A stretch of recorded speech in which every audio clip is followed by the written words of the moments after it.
Hi, welcome back to my channel. നമ്മളിപ്പോൾ royal Kerala ക്രൂസറിൽ കൂടെ സാമ്പ്രാണിക്കുടി ഐലൻഡിലേക്കുള്ള യാത്രയിലാണ്. ഈ കാണുന്ന പാലമില്ലേ, ഇതാണ് തേവള്ളി പാലം. നമ്മുടെ നാഷണൽ ഹൈവേ 183 കൊല്ലം തേനി ഇതുവഴിയാണ് പോകുന്നത്. നമ്മൾ കുറച്ചുകൂടെ കഴിഞ്ഞതിന് ശേഷം നാഷണൽ ഹൈവേ 66 കൂടെ ക്രോസ് ചെയ്യും, അതായത് കന്യാകുമാരി പൻവേൽ ഹൈവേ. ഇപ്പോൾ ഈ പച്ചയിൽ കാണിച്ചിരുന്ന ഭാഗമാണ് കൊല്ലം ബൈപ്പാസ്. കൊല്ലം ബൈപ്പാസ് വന്നതിന് ശേഷം ഇപ്പോൾ നമുക്കിപ്പോൾ സിറ്റിയിൽ കൂടെയുള്ള ട്രാഫിക് അല്പം ഒന്ന് കുറഞ്ഞിട്ടുണ്ട്. നമ്മൾ പോകുന്ന ഈ ഭാഗമാണ് നാഷണൽ വാട്ടർവേ 3, കൊല്ലം കോട്ടപ്പുറം നാഷണൽ വാട്ടർവേ 3. 363 കിലോമീറ്റർ ദൂരമുണ്ട് ഈ പാതയ്ക്ക്. കേരളത്തിലെ ഏറ്റവും നീളം കൂടിയ ജലപാതയും കൊല്ലം കോട്ടപ്പുറം നാഷണൽ വാട്ടർവേ 3 ആണ്. ഇതാണ് റാവിസ് ഗ്രൂപ്പിൻ്റെ ലീല ഹോട്ടൽ. നമ്മുടെ കോവളത്ത് ഇവർക്കൊരു ഹോട്ടലുണ്ട് ഇതുപോലെ. കോവളത്തെ ഏറ്റവും വലിയ ഹോട്ടലും ലീല ഹോട്ടലാണ്. ഭയങ്കര പൈസ ഉള്ളവരൊക്കെയാണ് ഇങ്ങോട്ടൊക്കെ വരണത്. നമ്മൾ പുറത്തുനിന്ന് കണ്ടിട്ടൊക്കെ പോവും, ഗേറ്റിൻ്റെ പുറത്ത്.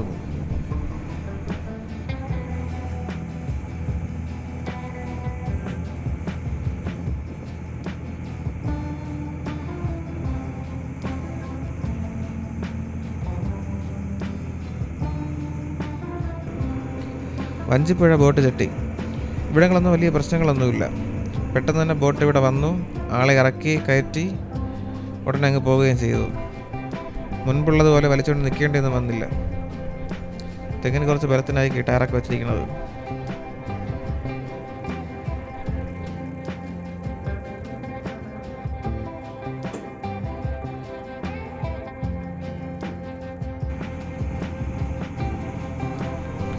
ഇവിടെ അങ്ങായിട്ട് ഇങ്ങനെയുള്ള ചീന വലകളുണ്ട്. അതിന് നടുക്കെല്ലാം ഓരോ വലിയ ലൈറ്റും ഉണ്ട്. ഇത് മീൻ പിടിക്കുന്ന രാത്രിയിലായിരിക്കും. അപ്പോൾ ഈ ലൈറ്റിൻ്റെ വെളിച്ചം കാണുമ്പോഴേക്കും മീൻ വരുമായിരിക്കും. ഇപ്പോൾ കാവലായിട്ട് കുറേ കടൽ പക്ഷികളുണ്ട്. ആ കാണുന്നത് റാവിസ് ഗ്രൂപ്പിൻ്റെ ഹെലിപ്പാഡാണ്. ഹെലിപ്പാഡും റിസോർട്ടും 2 കരയിലായിട്ടാണ് ഇരിക്കുന്നത്, 2 വശത്തായിട്ട്. അപ്പോൾ മിക്കവാറും അവിടെ നിന്നൊരു ബോട്ട് പോലും ഉണ്ടെങ്കിൽ ഇങ്ങോട്ട് പോകാൻ പറ്റും. റോഡ് വഴി പോകണമെങ്കിൽ ഒരുപാട് നേരം എടുക്കും. ഇതോ ഇരിക്കുന്നത് റാവിസ് ഹോട്ടൽ. കുറച്ചുകൂടെ മുമ്പോട്ട് പോകുമ്പോൾ നമുക്ക് ഇങ്ങനെയുള്ള ബോട്ടുകളെ കാണാം. ഇതൊക്കെ കടലിൽ മീൻ പിടിക്കാൻ പോകുന്ന ബോട്ടുകളാണ്. സൈഡും ഫ്രണ്ടും ഒക്കെ നല്ല ഉയരമുണ്ട്. നമ്മളിപ്പോൾ യാത്ര ചെയ്യുന്ന ഈ ബോട്ടൊക്കെ ഇൻലൻഡ് വാട്ടേഴ്സിനുള്ളതാണ്. അതായത് സൈഡൊന്നും ഉയരമില്ല, അതുകൊണ്ട് തന്നെ തിരയിൽ മുറിച്ച് പോകാൻ പറ്റില്ല. പക്ഷേ ഈ ബോട്ടൊക്കെ പറ്റും. നമ്മുടെ തിരുവനന്തപുരം ജില്ലയിൽ ഇങ്ങനെയുള്ള ബോട്ടുകൾ വളരെ റെയറാണ്. ഇവിടെ പെരുമാറ പോയാൽ കാണാം, അല്ലാതെ വിഴിഞ്ഞത്തൊന്നും ഇങ്ങനെയുള്ളതൊന്നുമില്ല. വിഴിഞ്ഞത്തൊക്കെ ചെറിയ കൊച്ചു ബോട്ടുകളാണ്. പിന്നെ കുഴപ്പമില്ല, ഇതിന് തുറമുഖം വരെയല്ലേ, അപ്പോൾ വലിയ കപ്പലുകളെ കാണാം.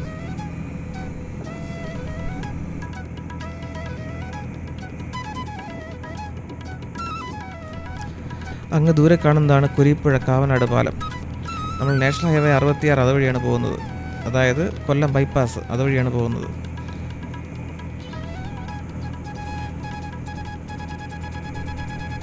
പോകുന്ന വണ്ടികളെ കണ്ടില്ലേ? ഈ വണ്ടികളൊക്കെ നമ്മുടെ സിറ്റിയിൽ കൂടെ പോകേണ്ട വണ്ടികളായിരുന്നു. ഈ കൊല്ലം ബൈപ്പാസ് വന്നതിൻ്റെ പേരിൽ അതുവഴി പോകുന്നു. ബൈപ്പാസിന് ശേഷം 13 കിലോമീറ്റർ നീളമുണ്ട്. 2019 മോദിയാണ് തുറന്നു കൊടുത്തത്. ഇത് സ്റ്റേറ്റും സെൻട്രും ആയിട്ടുള്ള ഒരു ജോയിൻറ്റ് വെഞ്ചറായിരുന്നു. എന്തായാലും ഇപ്പോൾ കൊള്ളാം. ഇടിക്കുമോ? ഇപ്പം ഇടിക്കും. ഓക്കെ, ഇടിച്ചു.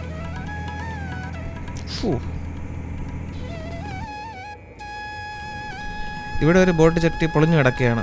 ഇത് കണ്ടില്ലേ? വെള്ളം കയറിയ ഭാഗമെല്ലാം തുരുമ്പിച്ചൊക്കെ പോയിരിക്കുന്നു. അതായത് പൊളിഞ്ഞു കിടന്നിട്ട് കുറേ കാലമായെന്ന് തോന്നുന്നു.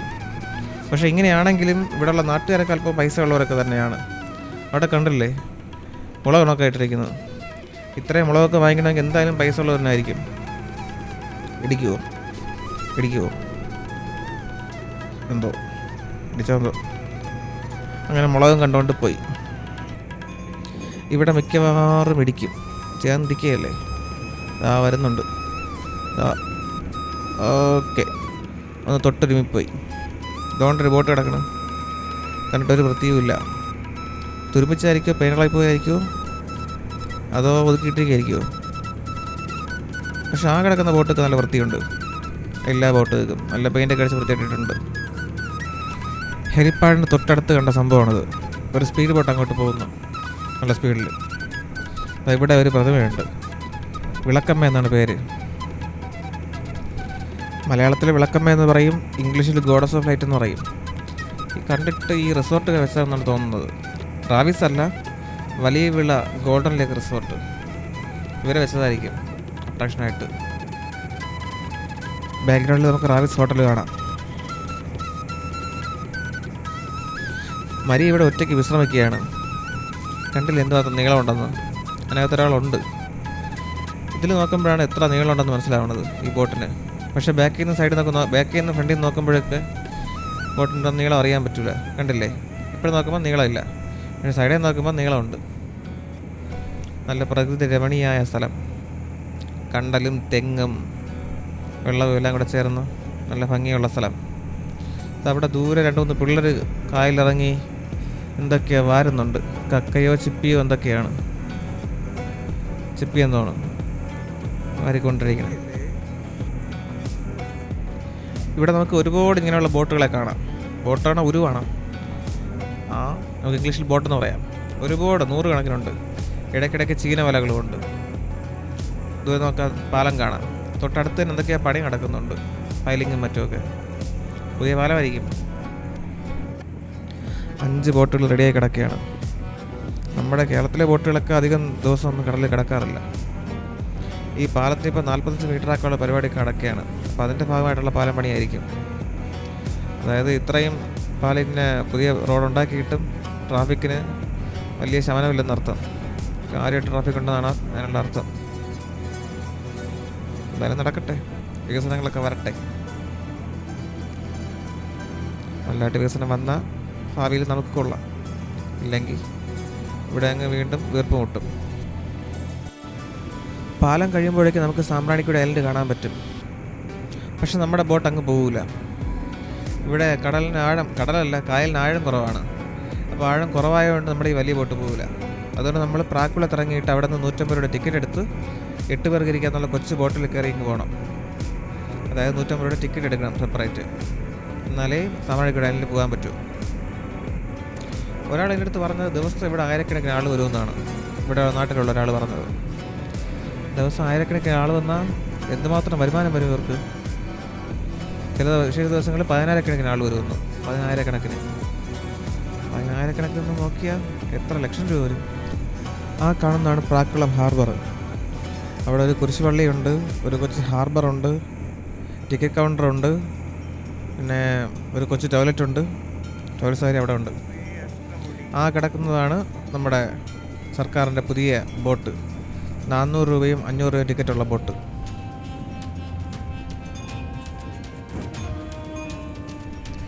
പിന്നെ പുതിയ ബോട്ടെന്നൊക്കെ പറയാൻ കൊള്ളാം. ഇടയ്ക്കൊക്കെ തുരുമ്പൊക്കെ കാണുന്നുണ്ട്. പിന്നെ അകത്തുള്ള സീറ്റ് കൊള്ളാം. നമ്മുടെ വോൾവോ ലോ ഫ്ലോർ ബസ് ഉണ്ടല്ലോ, അതിൻ്റെ സീറ്റാണ്. നമ്മളിപ്പോൾ വന്ന ഈ കൊച്ചു ബോട്ടിൽ ബെഞ്ചാണ് ഇട്ടിരിക്കുന്നത്. തടി കൊണ്ടുള്ള ബെഞ്ച് തറയിൽ ഉറപ്പിച്ചിട്ടുണ്ട്, അതിലാണ് ഇരിക്കുന്നത്. പക്ഷേ പുതിയ ബോട്ടിൽ പ്രോപ്പറായിട്ടുള്ള സീറ്റ് തന്നെ ഉണ്ട്.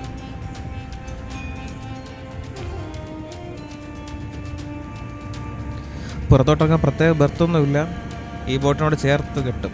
എന്നിട്ട് നമ്മൾ ഇവിടെ ഇറങ്ങി ആ ബോട്ടിനുള്ളിൽ കൂടെ അപ്പുറത്തോട്ട് പോകും. ബോട്ടിലേക്ക് ഇങ്ങനെ ചേർത്ത് കെട്ടുന്നതിന് ചെറിയ കഴിവൊക്കെ വേണം. നമ്മൾ ബാക്കിയിൽ അതുകൊണ്ട് കെട്ടാൻ പറ്റൂല. മാത്രമല്ല ആ കയറൊക്കെ ഉപയോഗിക്കുമ്പോൾ കാര്യമായിട്ട് സൂക്ഷിക്കണം. ബാക്കിയില്ലാതെ ഇടയിൽ കൂടെ കൈ കൊണ്ടിട്ടാൽ നമ്മുടെ കൈയെല്ലാം അറ്റുപോകും. പിന്നെ തുന്നി ചേർക്കാൻ പോലും പറ്റൂല. അത്രയ്ക്ക് ബലമാണ് ഈ കയറിന്. അവിടെ ഇത് മാത്രമല്ല, ഈ കപ്പലുള്ള കയറെല്ലാം അങ്ങനെയാണ്, റോപ്പ് എല്ലാം അങ്ങനെ തന്നെ. ഭയങ്കര ബലമാണ്. സാധാ വെള്ളം പോലെയൊന്നുമല്ല. ബാക്കിയുള്ള കൈ കൊണ്ട് വെച്ചാൽ കൈ വിരലുകൾ പോവും, കൈ തന്നെ കൊണ്ട് വെച്ചാൽ കൈ പോവും. അതുകൊണ്ട് അങ്ങനെയുള്ള ട്രെയിൻ ചെയ്തവർക്ക് അത് കെട്ടാൻ പറ്റുള്ളൂ. നമുക്ക് ബാക്കിയുള്ള കൊണ്ട് കെട്ടാൻ പറ്റൂല. പിന്നെ ഇതൊക്കെ ഒരു ട്രിക്ക്. അവർക്കൊക്കെ നല്ല ശീലമുണ്ട്, അവരങ്ങനെയൊക്കെ ചെയ്യുന്നു. നമുക്കൊരു ശീലവും ഇല്ല, ഒന്നുമില്ല.